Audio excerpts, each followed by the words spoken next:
بسم الله شارع الأحكام مع حمده يبدأ في كلام ثم الصلاة والسلام سرمدا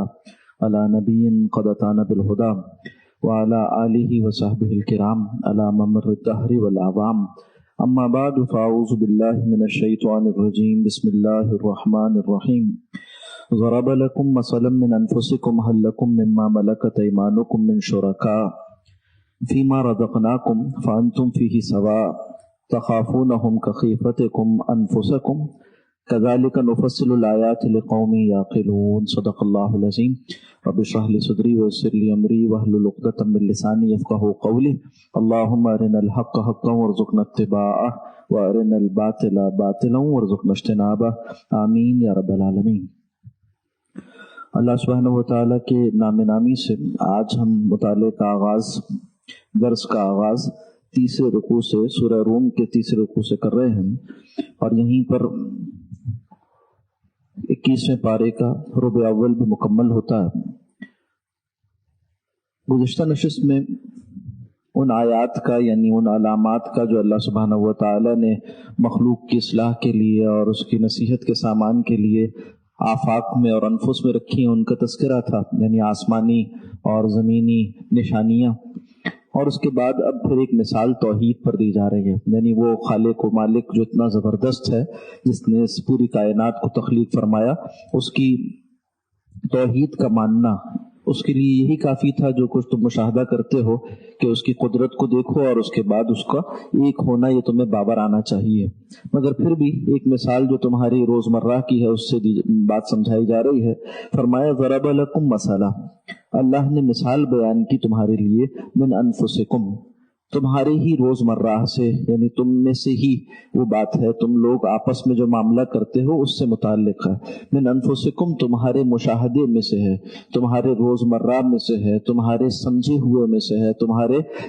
جانے ہوئے میں سے ہے، یعنی وہ بات جو تمہارے عرف میں اتنی جانی پہچانی ہے کہ اب اس کے لیے کسی دلیل کی ضرورت نہیں ہے، تو اس پہچانی ہوئی بات سے اس بات کو مان لو جس بات کو تم نہیں پہچان رہے۔ مثال کیا ہے؟ حل لکم مما ملکت ایمانکم، کیا ایسا ہوتا ہے کہ ان میں سے کہ جن کے مالک ہوئے تمہارے داہنے ہاتھ، جو غلام اور لونڈیاں ہوتی ہیں ان کو ملک یمین کہا جاتا ہے، یعنی داہنے ہاتھ جن کے مالک ہوئے۔ تو فرمایا کہ تمہارے غلاموں میں سے کیا کوئی ایسا بھی ہے، من شرکا، جو تمہارا شریک ہو جائے، فیما رزقناکم، ان تمام چیزوں میں جو ہم نے تمہیں دے رکھی ہیں، یعنی تمہاری کل جائیداد میں، تمہارے اثاثوں میں، تمہاری ملکیت میں تمہارا شریک ہو جائے وہ جو تمہارا غلام ہے۔ کیا کبھی ایسا دیکھا تم نے؟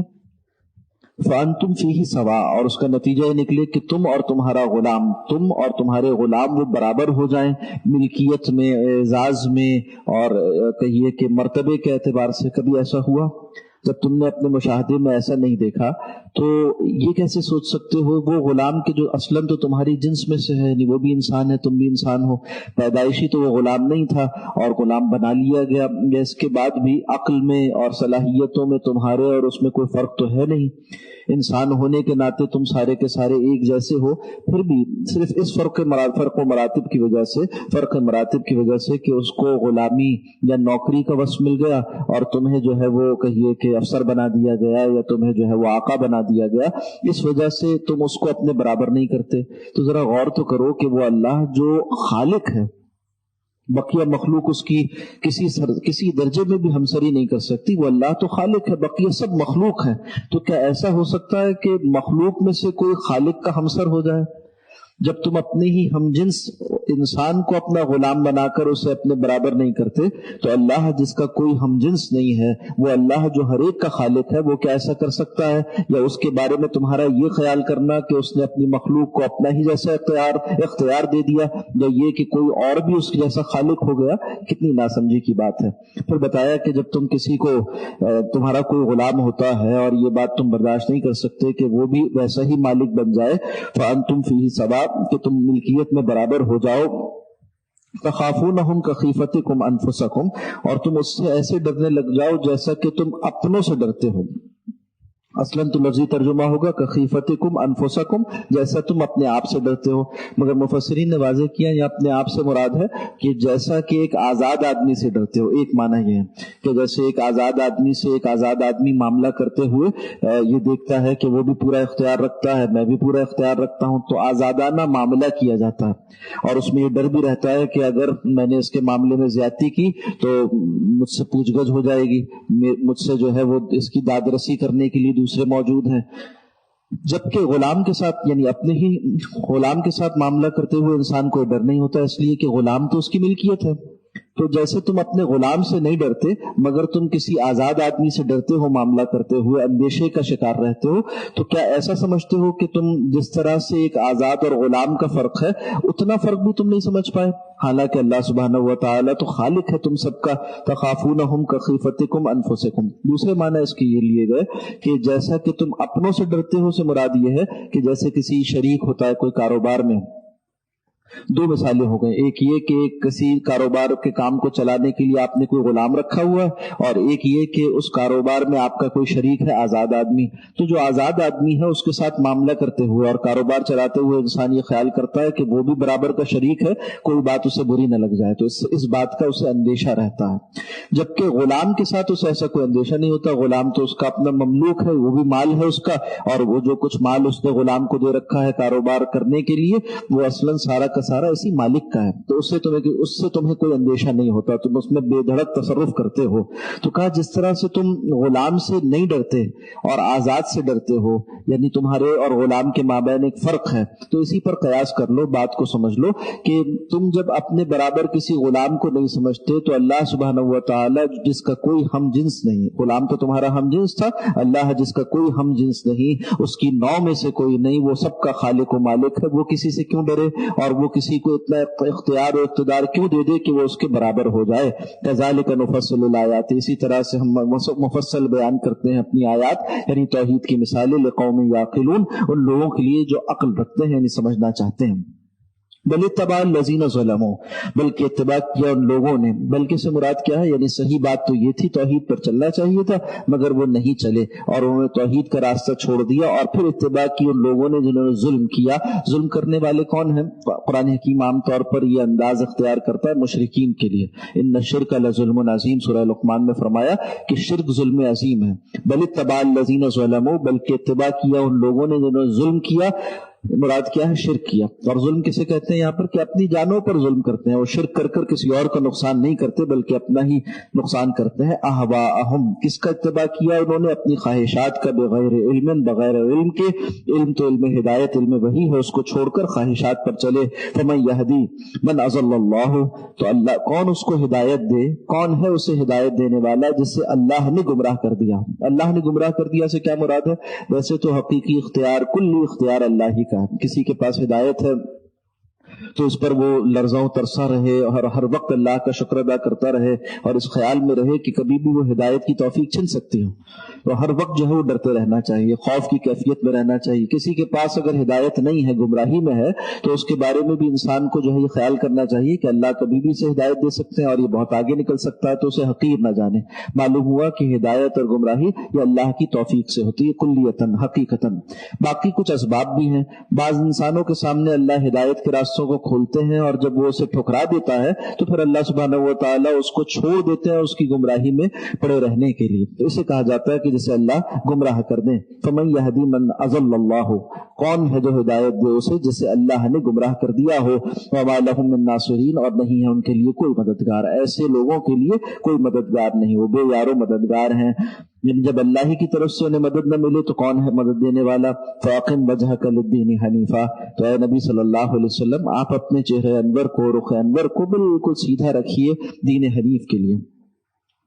اور یہ جو کہا جاتا ہے نا عاقم وجہ کا، یہ عربی زبان کا ایک خاص محاورہ ہے، روح المعانی میں اس کے معنی بتائے گئے کہ ان اقامت الوجہ للشیء کنایۃ من کمال الاہتمام۔ جب کسی شے کے بارے میں کہا جاتا ہے کہ اس کے لیے اپنے چہرے کو سیدھا رکھو تو اس کا مطلب یہ ہوتا ہے، محاورہ ہے یہ عربی کا، اس کا یہ مطلب نہیں ہے ظاہری کہ اس طرف چہرے کو کر لیا جائے، یعنی قبلے کا رخ یہاں نہیں بتلایا جا رہا بلکہ یہ بتایا جا رہا ہے کہ کمال اہتمام کے ساتھ اس کو لے کر چلو۔ تو یہاں فرمایا دین کے لیے اپنے چہرے کو سیدھا کر لو، مراد یہ ہے کہ دین کے لیے کمال اہتمام رکھو۔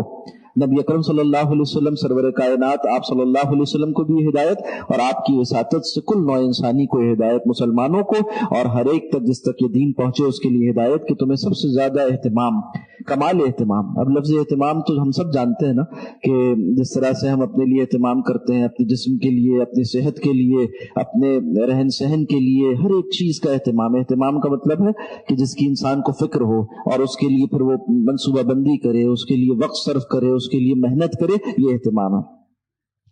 تو کہا جاتا ہے کہ جس شے کا ہم ہو یعنی غم ہو جائے، یعنی پریشانی ہو، فکر مندی ہو، اسی کا اہتمام ہوتا ہے، اور جب کسی شے کا اہتمام ہوتا ہے تو اس میں نتائج پیدا ہوتے ہیں۔ دنیا کا قاعدہ یہی ہے۔ تو دین کی بھی فکر مندی پیدا ہو جائے، آخرت کا خوف پیدا ہو جائے، اللہ کے سامنے جواب دہی کا احساس پیدا ہو جائے، تو پھر یہ جب غم ہو جاتا ہے آخرت کا، جس کا غم دین بن جائے، تو پھر وہ دین کے لیے اہتمام کرتا ہے، اور جب اہتمام کرتا ہے تو پھر نتائج پیدا ہوتے ہیں۔ یہ دین حنیفہ، حنیفہ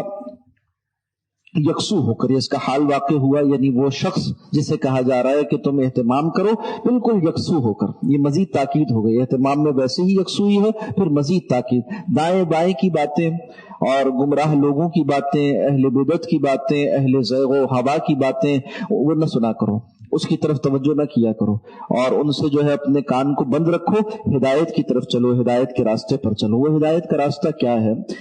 یہ کوئی اجنبی راستہ نہیں ہے، ایسا راستہ نہیں ہے کہ جس کو انسان کو تلاش کرنا ہوگا فلسفیانہ دلائل سے۔ یہ کوئی ایسی شے نہیں ہے جس کے لیے اسے جو ہے جنگلوں میں جا کر رہنا پڑے، پہاڑوں کی کوہ میں جا کر رہنا پڑے،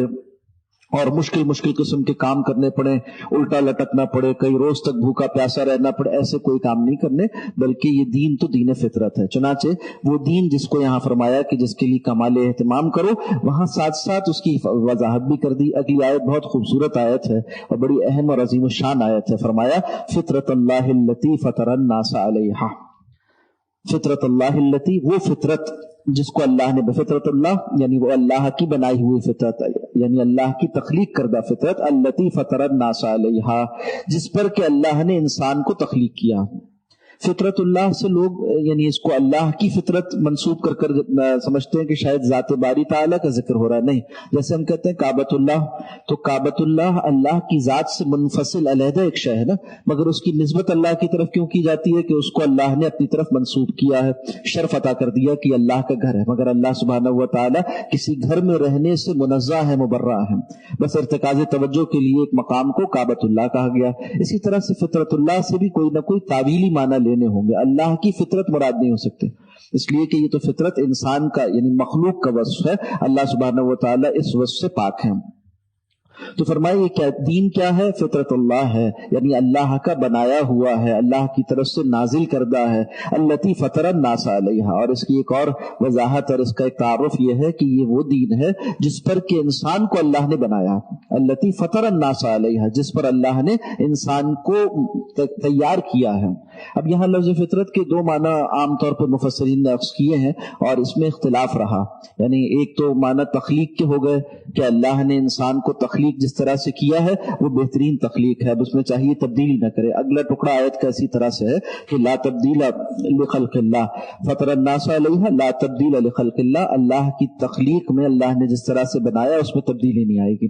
نہیں آئے گی سے مراد ہے نہیں لانی چاہیے، تو انسان کو اللہ نے مرد بنایا ہے تو اس پر راضی رہنا چاہیے، اور جو ہے اپنی تخلیق میں اپنی خلقت میں تصرف کر کر عورت بننے کی کوشش نہ کرے۔ اسی طرح اللہ نے انسان کو جس طرح جیسے مرد کو اللہ نے ایسا بنایا ہے کہ اس کے چہرے پر داڑھی اگتی ہے، تو یہ مرد کی خلقی ساخت ہے، اسے چاہیے کہ اس کا اہتمام کرے اور اس سے مونڈ کر جو ہے وہ عورتوں کی مشابہت اختیار نہ کرے۔ اسی طرح سے اور دیگر جتنے بھی اوصاف ہیں، یہ شیطانی کاموں میں سے ہے کہ انسان خلقت کو تبدیل کرے، چاہے جانوروں کے کان کاٹنا ہو جیسا کہ مشرکین کا شعار تھا، یا اس کے علاوہ آج جدید جو زمانے میں طریقے پیدا ہو گئے ہیں اور جو ہے وہ جنس تبدیل کرنے، اور اسی طرح سے طرح طرح کے آپریشن کروا کر اپنے آپ کو اپنے ظاہر کو تبدیل کرنے، یا خواتین میں خوبصورتی کو اختیار کرنے، خوبصورتی کے نام پر اور کہیے کہ زیب و زینت کے نام پر اپنی صورت کو تبدیل کرنے کے لیے جو طریقے اختیار کیے جاتے ہیں وہ سب کچھ ممنوع ہے شریعت میں، اگر پہلے معنی لیے جائیں جو کہ شاذ معنی ہے اس آیت کے اعتبار سے کہ فطرت سے مراد خلقت ہے اور اس کو تبدیل نہ کیا جائے، یہ معنی۔ دوسرے دو معنی وہ زیادہ مفسرین نے اختیار کیے ہیں۔ پہلے معنی جو اختیار کیے وہ یہ کہ فطرت اللہ سے مراد دین اللہ ہے، اسلام سے مراد ہے اس کی، اور اس کی تائید اس روایت حدیث سے ہوتی ہے جو بخاری مسلم میں بھی نقل ہوئی، اور اسی طرح سے مسند احمد میں بھی۔ مسند احمد میں الفاظ آتے ہیں کہ کل نسمۃ تولد علی الفطرۃ، ہر جو متنفس سانس لینے، نسمہ کہتے ہیں اس جان کو جو کہ انسان بالکل ابتدائی ایام میں اپنے ماں کے رحم میں ہوتا ہے، اس کو نسمہ کہتے ہیں۔ تو ہر متنفس جو سانس لینے والا ہے اس کو اللہ جب پیدا فرماتے ہیں تو وہ فطرت پر پیدا ہوتا ہے، یعنی دین اسلام کی فطرت پر پیدا ہوتا ہے، یعنی پیدائشی طور پر ہر بچہ جو ہے وہ مسلمان ہوتا ہے کہہ لیجیے۔ اور دوسری روایت جو مسلم و بخاری میں آئی ہے اس میں فرمایا کہ کل مولود یولد علی الفطرہ، یہاں الفاظ بھی لفظ فطرت کے استعمال ہو گئے، ہر پیدا ہونے والا بچہ فطرت اسلام پر پیدا ہوتا ہے۔ پھر آگے فرمایا کہ فَأَبَوَاهُ يُهَوِّدَانِهِ أَوْ يُنَصِّرَانِهِ أَوْ يُمَجِّسَانِهِ، اب اس کے والدین ہیں جو اسے یا تو یہودی بنا دیتے ہیں یا نصرانی بنا دیتے ہیں یا مجوسی بنا دیتے ہیں۔ دوسری روایت میں آپ صلی اللہ علیہ وسلم سے منقول ہے کہ ہر پیدا ہونے والا بچہ تو فطرت اسلام پر پیدا ہوتا ہے، مگر جب اس کی زبان چلنے لگتی ہے، یعنی اب وہ بولنے لگتا ہے، تو پھر وہ یہودی نصرانی یا مجوسی ہو جاتا ہے، یعنی اس کو اس ماحول میں اس کو کچھ بنا دیا جاتا ہے۔ اسی روایت کے آگے بخاری مسلم کی روایت میں الفاظ یہ بھی آتے ہیں کہ جیسا کہ تم دیکھتے ہو کہ ہر نوع سے پیدا ہونے والی شے اس میں کامل ہوتی ہے، یعنی کوئی جیسے مشرکین مکہ کے یہاں ایک رواج تھا کہ بعض جانور پیدا ہوتے تو ان کے کان وہ کاٹ دیا کرتے تھے، اور اس کو سورہ مائدہ میں منع کیا گیا، بتایا گیا کہ یہ کام نہ کیا کرو، تو شیطان نے تمہیں سکھایا ہے، اور اس طرح اللہ کی بنائی ہوئی تخلیق میں تغیر نہ کیا کرو۔ آج بھی آپ دیکھتے ہیں کہ بعض مزارات پر جو ہے وہ بچوں کے سروں پر کنڈے لگا دیے جاتے ہیں اور ان کے سر چھوٹے رہنے دیے جاتے ہیں، یا اسی طرح سے اور فلاں کی علامت اور نشانی بن جائے، اللہ کی تخلیق میں تصرف کرنا اور ناجائز ہے۔ تو آپ صلی اللہ علیہ وسلم نے فرمایا کہ جس طرح سے پیدا ہونے والا جانور وہ اپنی تخلیق میں کامل ہوتا ہے، اس کے کان کٹے ہوئے نہیں ہوتے پیدائشی، بعد میں مشرکین کاٹ دیتے ہیں، اسی طرح سے جو اولاد پیدا ہوتی ہے انسان کے ہاں وہ پیدائشی طور پر اصل میں مسلمان ہوتی ہے، اسلام کو جانتی ہے، فطرت اسلام پر پیدا ہوتی ہے، بعد میں غلط ماحول، ان کے والدین کا غلط ماحول اسے غلط راستے پر لے جاتا ہے۔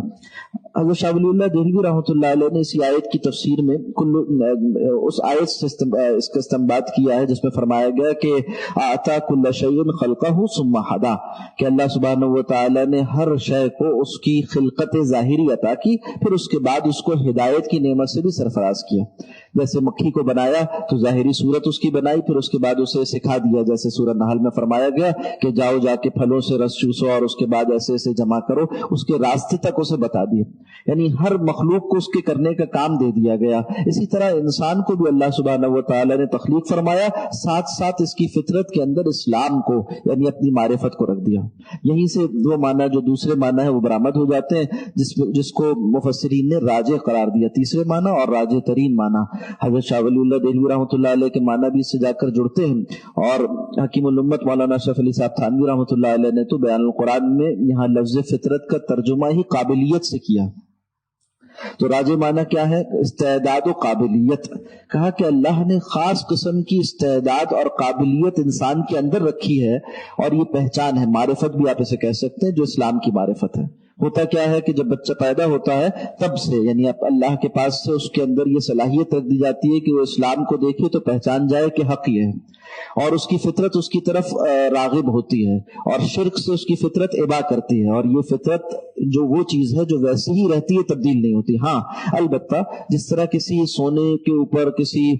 قیمتی دھات کے اوپر بھی زنگ آ جاتا ہے یا وہ کالی پڑ جاتی ہے، اسی طرح سے انسان کی اس فطرت توحید جو اللہ نے اس کے اندر رکھی ہے، ماحول سے اس کے اوپر گرد آ جاتی ہے، اس کے اوپر جو ہے وہ کئی فساد پیدا ہو جاتا ہے۔ ہاں اس سے بچنا اور بچانا یا اس کو صاف کرنا ضروری ہے۔ تو فرمایا ہر انسان کے اندر اللہ نے قابلیت رکھی ہے اسلام کو قبول کرنے کی، ہر انسان کی فطرت میں اسلام کی قبولیت کی صلاحیت رکھ دی ہے اللہ سبحانہ و تعالی۔ جیسے آپ استعداد کہیے، صلاحیت کہیے، معرفت کہیے، یا اللہ نے انسان کے اندر پیوست کر دی، ایسے یہاں پر فطرت اللہ سے بھی تعبیر کیا گیا۔ فطرت اللہ التی فطر الناس علیہا لا تبدیل لخلق اللہ، اللہ کی پیدا کردہ صورتوں میں اللہ نے جس طرح اسے فطرت کے ساتھ تخلیق کیا اس میں تبدیلی نہیں آتی۔ تو سوال پیدا ہوتا ہے کہ جو کافر ہوتے ہیں ان کی فطرت تبدیل ہو جاتی ہے؟ نہیں، ایسا نہیں ہے. وہ جو صلاحیت ہے وہ اندر رہتی ہے. یعنی صلاحیت کسی عمل کا نام نہیں ہے، ایک بالقوہ، ایک پوٹینشیل قوت کا نام ہے جو اندر رہتی ہے. جب بروئے کار آ جائے، بالفعل ہو جائے تو استعمال ہو جاتی ہے. تو کافر کے اندر بھی صلاحیت اسلام کی موجود ہے، یعنی استعداد موجود ہے کہ وہ جیسی توحید کی دعوت کو، رسالت کو اور آخرت کو سنے گا تو قبول کرنے کی استعداد موجود ہے. یہ علیحدہ بات ہے کہ وہ قبول کرتا نہیں. اسی طرح سے جیسے لوہے پر زنگ آ جاتا ہے یا سونا بھی کالا پڑ جاتا ہے، یا اسی طرح سے کہیے کہ جو ہیرا ہے وہ بھی کوئلے کی کان میں کالا ہوا ہوتا ہے جب تک صاف نہ کیا جائے. اسی طرح انسان کی وہ صلاحیت اور فطرت جسے اسلام سے تعبیر کیا گیا، اس کے اوپر بھی کفر کے، معصیت کے پردے پڑ جایا کرتے ہیں، انہیں صاف کرنا چاہیے. چنانچہ مفتی شفیع صاحب رحمۃ اللہ علیہ اس آیت کے اس ٹکڑے پر لا تبدیل لخلق اللہ پر فرماتے ہیں، تحریر فرماتے ہیں کہ لا تبدیل لخلق اللہ اصلاً تو جملہ خبریہ ہے کہ اللہ کی تخلیق میں تبدیلی نہیں ہوتی، مگر عربی زبان کا ایک قاعدہ بھی ہے کہ جو کلام شاہانہ ہے، اللہ سبحانہ و تعالیٰ کا کلام، جیسے بادشاہوں کا کلام ہوتا ہے، تو اس میں جب کوئی کہے کہ ایسا ہوگا، ایسا ہوگا، تو اس سے مراد یہ ہے کہ ایسا ہونا چاہیے.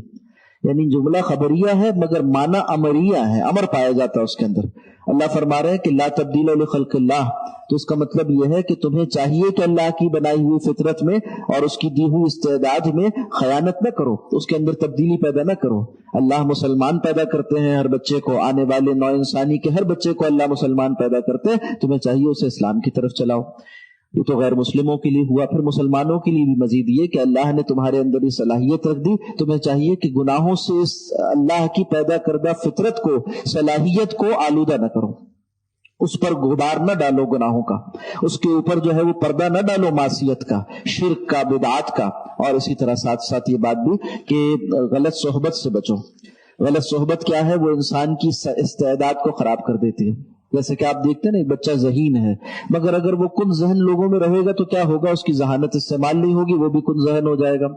ایک بچہ جو ہے وہ فطرتاً طبعاً نیک ہوتا ہے، مگر جب وہ غلط کام کرنے والوں میں بیٹھے گا، غلط قماش کے لوگوں میں بیٹھے گا، تو ہوگا کیا کہ اس کی بری صحبت اس پر اثر انداز ہوگی اور وہ خراب ہو جائے گا. تو اللہ فرما رہے لا تبدیل لخلق اللہ، یعنی یہ کہ تمہیں چاہیے کہ اللہ کی پیدا کردہ وہ صاف ستھری فطرت جو معصوم ہوتا ہے بچہ پیدا ہو کر، اور اسی طرح سے ایک مسلمان کو جو اسلام کی استعداد دی گئی ہے اس سے بری صحبت سے خراب نہ کرو. اور اسی طرح لکھا حضرت مفتی شفیع صاحب رحمۃ اللہ علیہ نے کہ اس کے ساتھ ساتھ ایسی کتابوں کے پڑھنے سے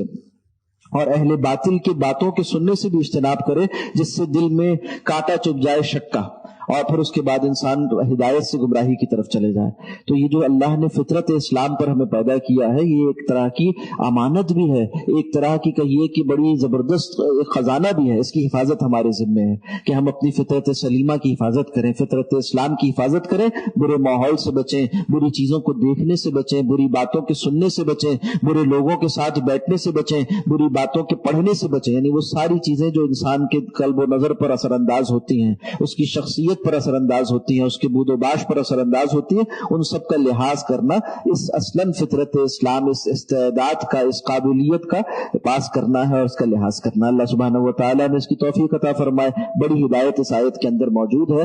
کہ فاقم وجہک للدین حنیفا فطرت اللہ التی فطر الناس علیہا لا تبدیل لخلق اللہ ذالک الدین القیم. یہی اللہ کا سیدھا دین، قیم بالکل سیدھا کیا ہوا. جس طرح تیر سیدھا ہوتا ہے تو نشانے کو جا کر لگتا ہے، اسی طرح اللہ نے ایسا دین تمہیں عطا کیا جس میں کوئی نظری، فکری، عملی کسی طرح کی کجی نہیں ہے، ہر طرح کی کجی سے پاک ہے، بالکل سیدھا ہے. اس میں یکسو ہو کر لگے رہو. ذالک الدین القیم، یہی ہے اللہ کا سیدھا راستہ، سیدھا دین. ولکن اکثر الناس لا یعلمون، مگر لوگوں کی اکثریت اس بات کو جانتی نہیں. یہ دیکھ کر پریشان نہ ہو کہ ہدایت یافتہ تھوڑے کیوں ہیں. بتایا ایسے ہی رہا ہے ہمیشہ سے کہ اکثریت نہ ماننے والوں کی، کافروں کی اور گمراہوں کی ہوا کرتی ہے، ہدایت یافتہ تھوڑے ہوتے ہیں. جیسے قرآن حکیم کے اور بہت سے مقامات پر بھی اس بات کا بیان ہوا ہے. منیبین الیہ، اب یہاں تک آپ صلی اللہ علیہ وسلم سے خطاب تھا واحد کی صیغے میں، اور اس کے بعد پھر ان ہدایت، اور ایسی بات ہے کہ آپ کے توسط سے امت کے لیے بھی اس میں رہنمائی ہے. آگے چل کر پھر کہیے کہ جمع کے صیغے میں بات آ گئی، یعنی اب اس ہدایت والی فطرت پر جو لوگ جمع ہیں ان کے لیے اجتماعی طور پر بعض ہدایات دی جا رہی ہیں. منیبین الیہ، رجوع کرتے ہوئے اسی کی طرف. منیبین جمع کا صیغہ ہے تو سب کس طرف رجوع کرتے ہوئے؟ یعنی ہدایت کی طرف رجوع کرتے ہوئے، تقویٰ کی طرف رجوع کرتے ہوئے، توبہ کی طرف رجوع کرتے ہوئے ایک ہو جاؤ اللہ کی طرف، واتقوہ اور دیکھو اسی کا تقوی اختیار کرو، واقیموا الصلاۃ اور نماز قائم رکھو، ولا تکونوا من المشرکین اور نہ ہو جاؤ مشرکوں میں سے۔ اب یہ آیات مکی ہیں اور اس کی نازل ہونے کے تقریباً 9 سال بعد نبی اکرم صلی اللہ علیہ وسلم پر آپ صلی اللہ علیہ وسلم نے ہجرت فرمائی ہے، اور پھر مدینہ منورہ میں جا کر جو کہیے ایک اسلامی ریاست کی صورت ہے وہ پیش آئی ہے۔ اس سے پہلے فرمایا جا رہا اقیموا الصلاۃ۔ یہ بات اس لیے کر رہا ہوں کہ آج بعض لوگ یہ گمراہی پھیلانے کی کوشش کرتے ہیں کہ بھئی جب تک اسلام کا ریاستی نظام نہیں ہے اور اسلامی حکومت نہیں ہے اس وقت تک اقیموا الصلاۃ کا معنی پورا نہیں ہوتا۔ آپ نمازیں پڑھ تو رہے ہیں مگر نمازیں قائم نہیں کر رہے۔ اب یہ ایک بےہودہ سی بات ہے اور بالکل کہیے بے دلیل سی بات ہے۔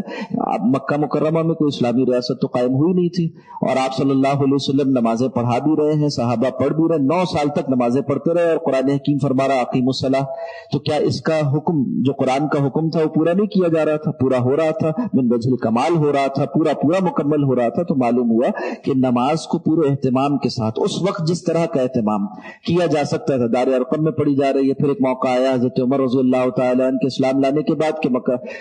حرم کعبہ میں ہی پڑھی جا رہی ہے نماز، تو یہ اقیموا الصلاۃ کا تقاضا تھا۔ پھر اور آگے بڑھیے تو جو ہمارے معاشرے میں ایک طبقہ منکرین حدیث کا کہلاتا ہے، پرویزیوں کا کہلاتا ہے، انہوں نے تو حد ہی کر دی۔ وہ کہتے ہیں کہ لفظ اقیموا الصلاۃ سے مراد یہ ہے کہ اچھا معاشرہ قائم کیا جائے۔ نماز کے تو طرح سے تعبیری طور پر انکاری ہوئے ہو، تو کہتے ہیں اقیموا الصلاۃ سے مراد ہے صالح معاشرہ قائم کرنا۔ تو اب بتائیے کہ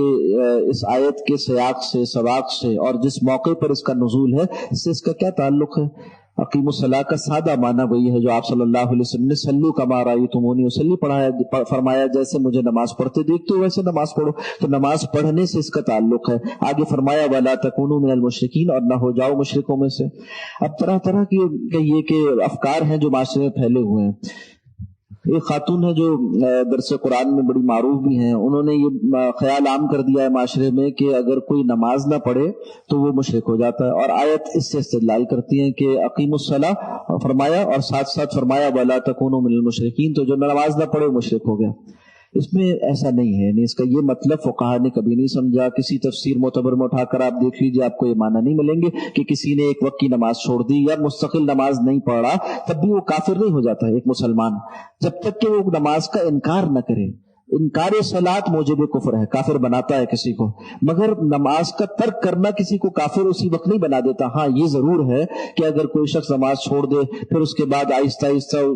عملاً ترک کرنے کے بعد اعتقاداً بھی اس کا منکر ہو جائے تو کافر ہو جائے گا۔ اس کو کہتے ہیں عربی زبان میں غایت کا بیان، یعنی کسی شے کا حتمی نتیجہ جو نکلنے والا ہے اس کو پہلے بیان کر دیا جاتا ہے تحذیر کے لیے، ڈرانے کے لیے۔ فرمایا اقیموا الصلاۃ، نماز قائم کرو، اور محذوف ہے عبارت میں، دیکھو مشرکین نماز قائم نہیں کرتے، تم تو توحید والے ہو، تمہیں چاہیے نماز قائم کرو۔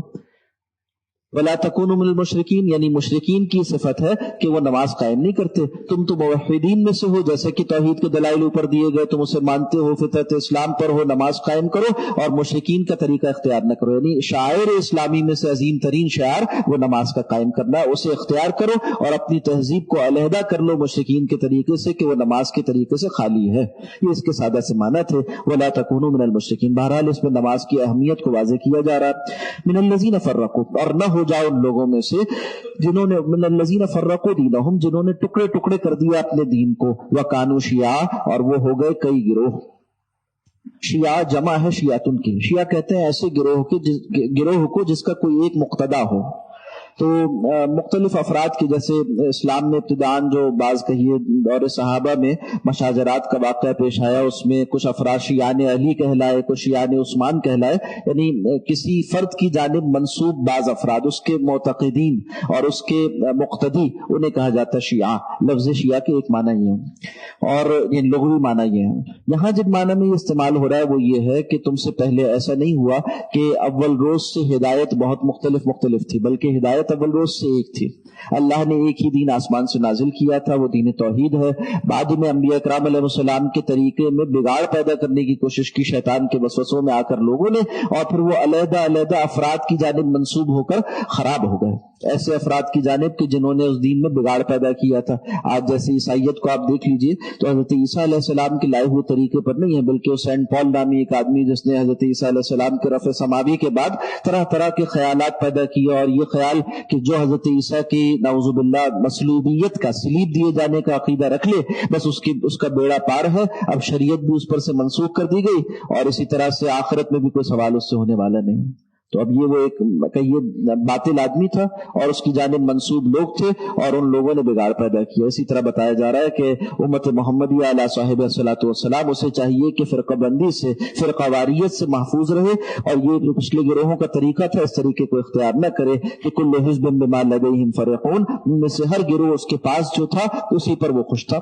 فرحاں و شادہ تھا، کہنے لگا کہ بس ہمارے پاس جو ہے اصل تو یہ ہے، باقی سب غلط ہیں. اور اس طرح سے گروہ گروہ ہو کر، فرقے فرقے ہو کر انہوں نے اپنی ہدایت کو بھلا دیا.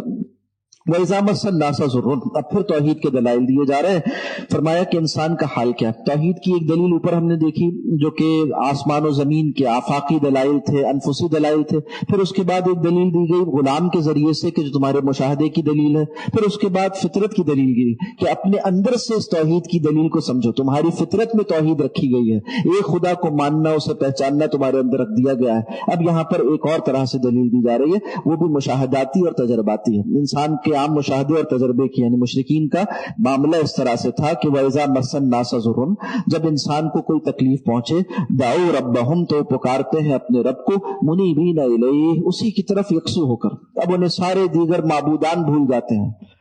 مشرکین مکہ کا طریقہ تھا، انہوں نے حضرت ابراہیم علیہ السلام سے جو تلبیہ کے الفاظ چلے آ رہے تھے، یعنی کعبۃ اللہ کے گرد چکر لگاتے ہوئے لبیک اللہم لبیک، اس کے اختتام پر الفاظ بڑھا دیے تھے. توحید کے کلمے میں شرک کے الفاظ بڑھا دیے تھے کہ الا ملکن تملکہ، ایسا جس کو تم نے اللہ آپ نے جس کو اختیار دے رکھا ہے، وما ملک، اور جن کو اس نے اختیار دے رکھا ہے ان کو بھی اختیار حاصل ہے، یعنی اپنی دیوی دیوتاؤں کے لیے الفاظ بڑھا دیے تھے. تو اللہ بتا رہے ہیں کہ جب یہ اور ہوتا کیا تھا کہ عام طور پر تو یہ الفاظ بھی پڑھتے تھے، مگر پھر جب ایسا موقع آتا کہ جب وہ پریشان ہو جاتے تو صرف توحید والے کلمات کے ساتھ اللہ کو یاد کیا کرتے تھے، اب دیوی دیوتاؤں کے نام نہیں آتے تھے ان کی زبان پر. تو فرمایا جا رہا ہے کہ منیبین الیہ، بالکل رجوع ہوتے ہیں اسی کی طرف. ثم اذا اذاقہم منہ رحمتن، اور جب اللہ سبحانہ و تعالیٰ اپنی جناب سے انہیں رحمت کا مزہ چکاتا ہے، یعنی ان کی اس پریشانی سے انہیں نکال دیتا ہے، اذا فریق منہم بربہم یشرکون، تو انہی میں سے ایک گروہ ایسا ہے جو پھر شرک کرنے لگ جاتا. اب جب پریشان تھے تو ایک اللہ کو پکار رہے تھے، بعد میں جب کشادگی آ گئی یا اس پریشانی سے نکل گئے تو اب کہتے ہیں یہ تو فلاں دیوی سے ہوا، یہ تو فلاں دیوتا کے کرنے سے ہوا، اور ہم نے جا کر فلاں جگہ پر چڑھاوا چڑھایا تھا، اس کا یہ نتیجہ نکلا ہے، یا فلاں سے ہوا. اب غیر اللہ کی طرف اس فضل کو، اس رحمت کو منسوب کر دیتے ہیں. اذا فریق منہم بربہم یشرکون، پھر انہی میں سے ناگاہ ایسے بدبخت بھی ہیں جو اپنے رب کے ساتھ شریک ٹھہراتے ہیں. کس لیے؟ لیکفروا بما آتیناہم، تاکہ وہ انکار کریں اس کا جو کچھ ہم نے انہیں دے رکھا ہے.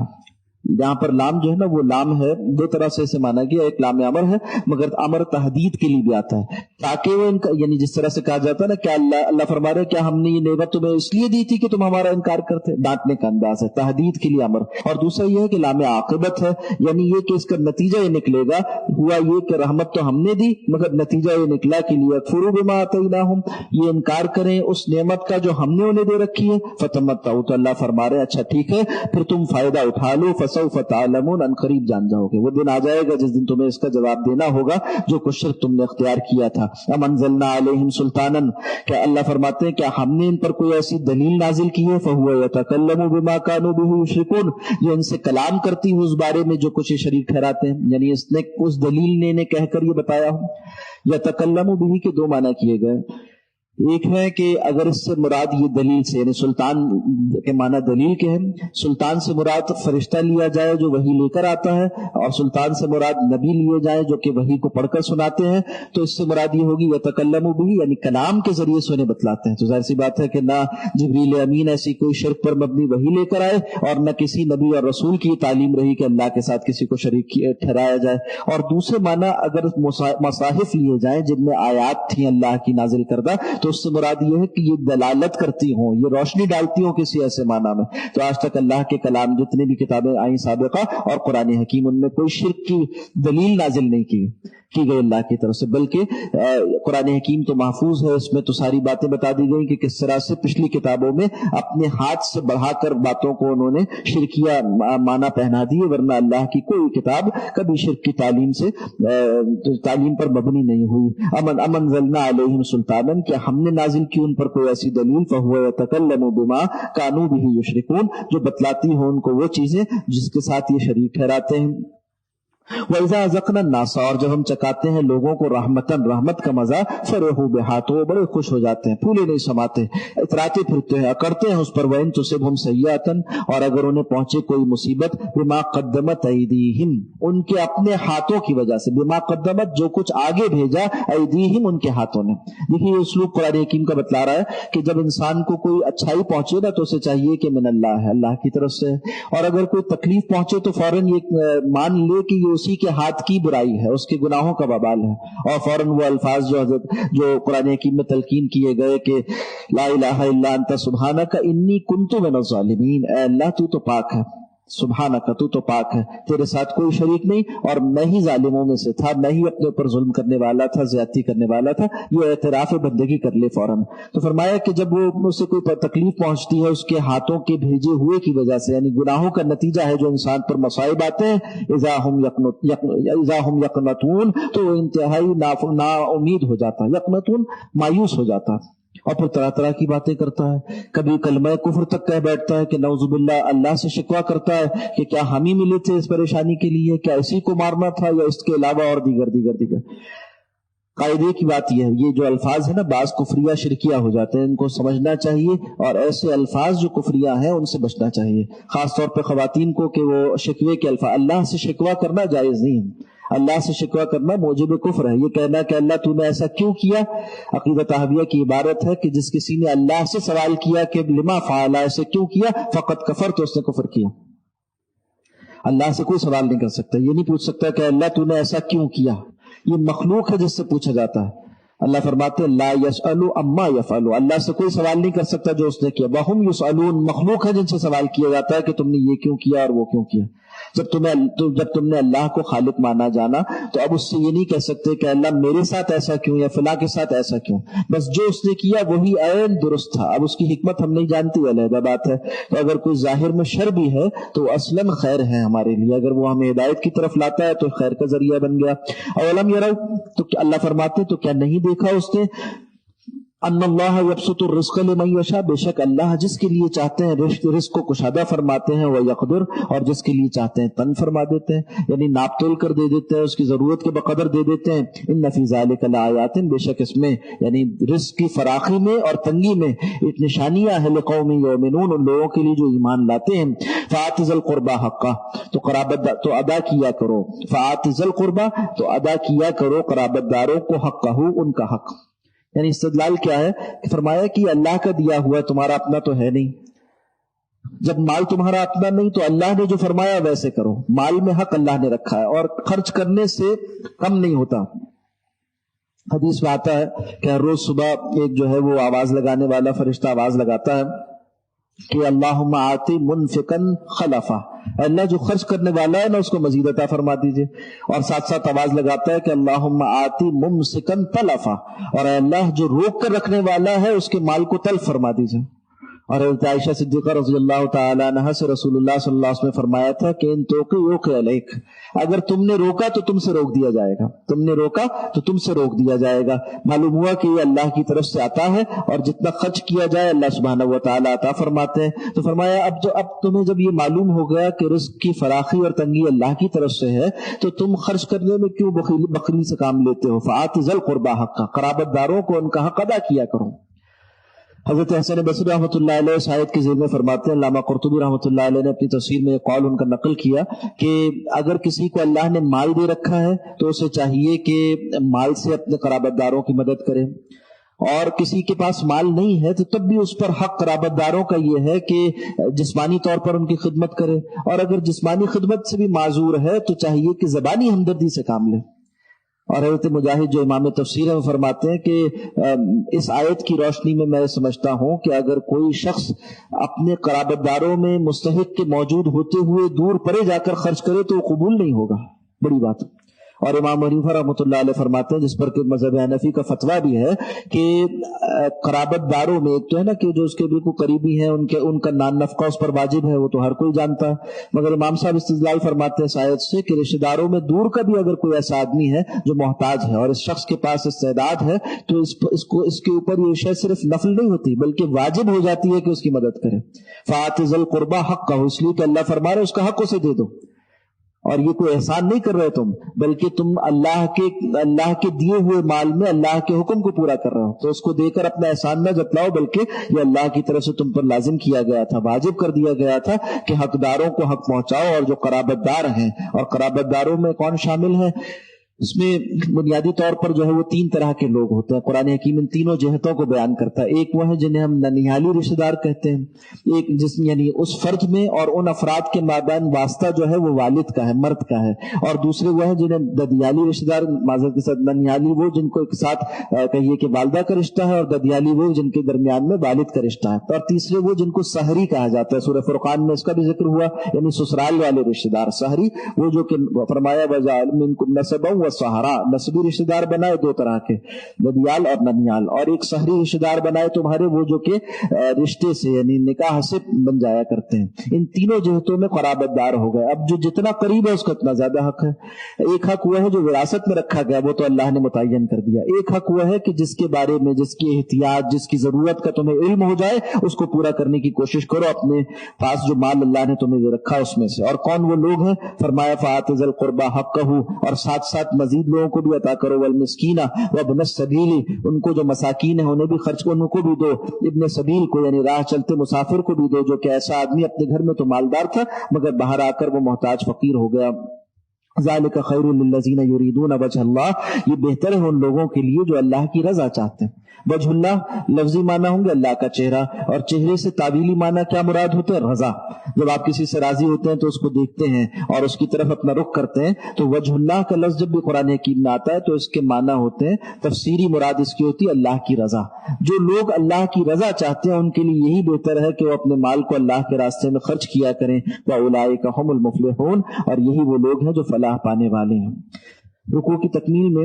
2 آیات رہتی ہیں، مگر ہم یہاں روک لیتے ہیں اس لیے کہ اگلی آیت میں جو معاملہ بیان ہوا ہے وہ ذرا تفصیل طلب ہے، جس میں کہ